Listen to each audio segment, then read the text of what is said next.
ಭಾರತದ ಶೇರ್ ಮಾರ್ಕೆಟ್ಗೆ ಏನಾಗ್ಬಿಟ್ಟಿದೆಯಪ್ಪ ಅನ್ನೋ ಕೇಳೋ ಟೈಮ್ ಬಂದ್ಬಿಟ್ಟಿದೆ.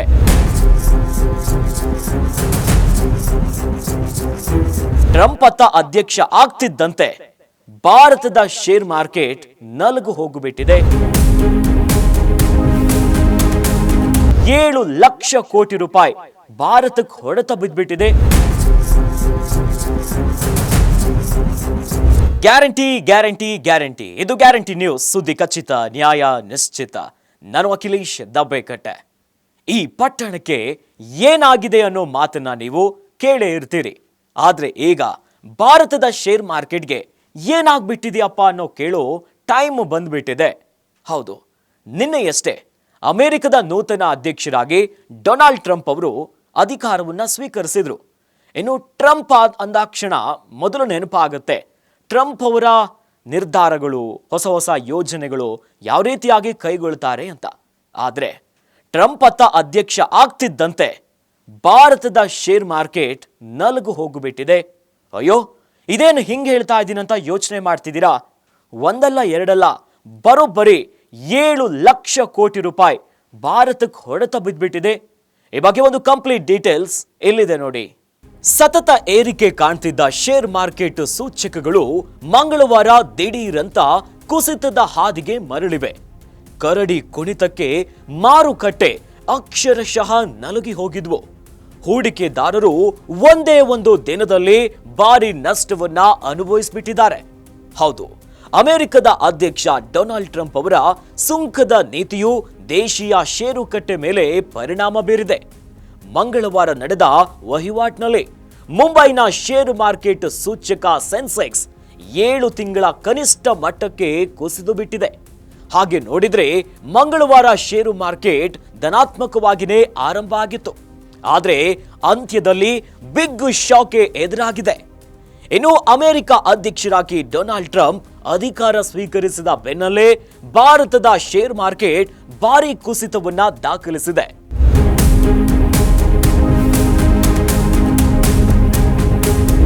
ಒಂದೇ ದಿನ 1235 ಅಂಕಗಳಷ್ಟು ಕುಸಿತವನ್ನ ಕಾಣುವುದರ ಮೂಲಕ 7 ತಿಂಗಳ ಕನಿಷ್ಠ ಮಟ್ಟಕ್ಕೆ ಇಳಿದು ಬಿಟ್ಟಿದೆ. ಇದರಿಂದ ಹೂಡಿಕೆದಾರರ ಸಂಪತ್ತು ಒಂದೇ ದಿನ 7.5 ಲಕ್ಷ ಕೋಟಿ ರೂಪಾಯಿಯಷ್ಟು ನಷ್ಟ ಆಗಿದೆ. ಟ್ರಂಪ್ ಅವರು ಅಧ್ಯಕ್ಷರಾಗಿ ಪ್ರಮಾಣ ವಚನ ಸ್ವೀಕರಿಸಿದ ಬೆನ್ನಲ್ಲೇ ಭಾರತಕ್ಕೆ ಈಗ ದೊಡ್ಡ ಹೊಡೆತ ಆಗಿದೆ. ಇನ್ನು ಭಾರತ ಸೇರಿದಂತೆ ಬ್ರಿಕ್ಸ್ ಸಮೂಹ ದೇಶಗಳ ವಸ್ತುಗಳ ಮೇಲೆ ಅಮೆರಿಕದಲ್ಲಿ 100% ತೆರಿಗೆ ಹಾಕುವ ಇಂಗಿತವನ್ನ ಹೊಂದಿರುವುದಾಗಿ ಎಚ್ಚರಿಕೆಯನ್ನ ನೀಡಿದ್ರು. ಈ ಹಿನ್ನೆಲೆಯಲ್ಲಿ ವಿದೇಶಿ ಹೂಡಿಕೆದಾರರು ವಿಚಲಿತರಾಗಿ ಭಾರೀ ಪ್ರಮಾಣದಲ್ಲಿ ಷೇರುಗಳನ್ನ ಮಾರಾಟ ಮಾಡಿದ್ದಾರೆ ಅಂತ ಹೇಳಲಾಗ್ತಿದೆ.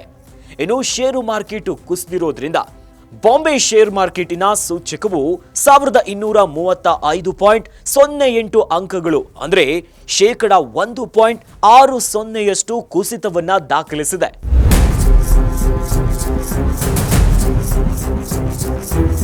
ಇನ್ನು ಎನ್ಎಸ್ಸಿ ಸೂಚಕವು 320.10 ಅಂಕಗಳ ನಷ್ಟದೊಂದಿಗೆ ಅಂದ್ರೆ 1.37 23,024.65 ಅಂಕಗಳಲ್ಲಿ ವಹಿವಾಟನ್ನ ಮುಗಿಸಿತು. ಒಂದೇ ದಿನ ಹೂಡಿಕೆದಾರರ ಸಂಪತ್ತು 7.5 ಲಕ್ಷ ಕೋಟಿಯಷ್ಟು ಕರಗಿಬಿಟ್ಟಿದೆ. ಟ್ರಂಪ್ ಅಧಿಕಾರ ವಹಿಸಿಕೊಂಡ ಮೊದಲ ದಿನವೇ ನೆರೆಯ ದೇಶಗಳ ಮೇಲೆ ಸುಂಕವನ್ನ ಹೆಚ್ಚಿಸುವುದಾಗಿ ಘೋಷಿಸಿದ್ರು. ಇದು ಜಾಗತಿಕ ಷೇರು ಮಾರ್ಕೆಟ್ಗಳ ಮೇಲೆ ಪರಿಣಾಮ ಬೀರಿದೆ. ಅಲ್ಲದೆ ಡಿಸೆಂಬರ್ ತ್ರೈಮಾಸಿಕದಲ್ಲಿ ಆದ ಭಾರಿ ಬದಲಾವಣೆಯೂ ಕೂಡ ಇಲ್ಲಿ ಮಹತ್ವದ ಪಾತ್ರವನ್ನ ವಹಿಸಿದೆ. ಇನ್ನು ರೂಪಾಯಿ ಮೌಲ್ಯದ ಕುಸಿತ ಕೂಡ ಮುಂದುವರೆದಿದೆ. ಕರೆನ್ಸಿ ವಿನಿಮಯ ಮಾರುಕಟ್ಟೆಯಲ್ಲಿ ಮಂಗಳವಾರ ಆರಂಭಿಕ ವಹಿವಾಟಿನಲ್ಲಿ ಏರಿಕೆಯನ್ನ ಕಂಡಿದ್ದ ರೂಪಾಯಿ ಮೌಲ್ಯ ವಹಿವಾಟಿನ ಅಂತ್ಯಕ್ಕೆ 13 ಪೈಸೆ ಇಳಿಕೆಯಾಗಿದೆ.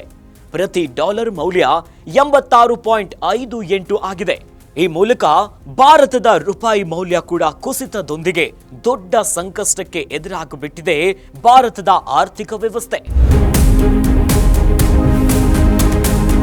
ನೋಡಿದ್ರಲ್ಲ ವೀಕ್ಷಕರೇ, ಭಾರತದ ಶೇರ್ ಮಾರ್ಕೆಟ್ಗೆ ಎಂತ ಹೊಡೆತ ಬಿದ್ದುಬಿಟ್ಟಿದೆ ಅಂತ. ಒಟ್ಟಲ್ಲಿ ಭಾರತದ ಶೇರ್ ಮಾರ್ಕೆಟ್ ಯಾವ ರೀತಿಯಾಗಿ ಮೇಲೆದ್ದು ಬರುತ್ತೆ, ಇದರ ಜೊತೆಯಲ್ಲಿ ಮುಂದಿನ ಬಜೆಟ್ ಮೇಲೂ ಕೂಡ ಎಲ್ಲರ ಕಣ್ಣಿದೆ. ಇನ್ನು ಮುಂದೆ ಟ್ರಂಪ್ ಅವರ ನಿರ್ಧಾರಗಳು ಯಾವ ರೀತಿಯಾಗಿರುತ್ತೆ, ಇದರಿಂದ ಭಾರತಕ್ಕೆ ಹೆಂಗೆಲ್ಲ ಹೊಡೆತ ಬೀಳುತ್ತೆ ಅನ್ನೋ ಒಂದು ದೊಡ್ಡ ಪ್ರಶ್ನೆ ಇದೆ. ಯಾಕಂದ್ರೆ ಟ್ರಂಪ್ ಅವರ ಈ ಹಿಂದೆ ನೋಡೋದಾದ್ರೆ ಅವರ ನಿರ್ಧಾರಗಳು ಭಾರತದ ವಿರೋಧಿಯಾದಂಥ ನಿಲುವುಗಳನ್ನ ಕೂಡ ಗಮನಿಸಬಹುದು.